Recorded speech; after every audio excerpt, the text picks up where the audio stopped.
When I was a young man, growing up in New York City, I refused to pledge allegiance to the flag. Of course, I was sent to the principal's office, and he asked me, "Why don't you want to pledge allegiance? Everybody does." I said, "Everybody once believed the earth was flat, but that doesn't make it so." I explained that America owed everything it has to other cultures and other nations, and that I would rather pledge allegiance to the earth and everyone on it. Needless to say, it wasn't long before I left school entirely, and I set up a lab in my bedroom. There I began to learn about science and nature.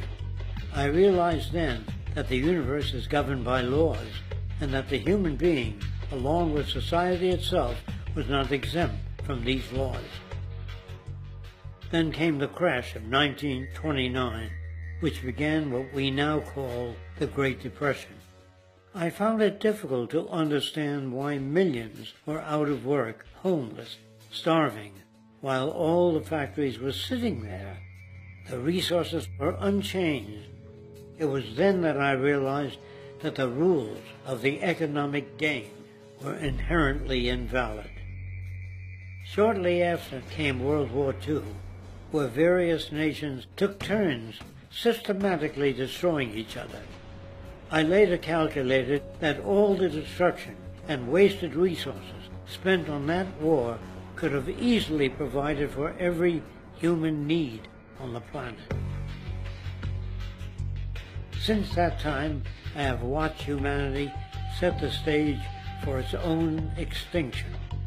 I have watched as the precious finite resources are perpetually wasted and destroyed in the name of profit and free markets. I have watched the social values of society be reduced into a base artificiality of materialism and mindless consumption. And I have watched as the monetary powers control the political structure of supposedly free societies. I'm 94 years old now, and I'm afraid my disposition is the same as it was 75 years ago. This shit's got to go.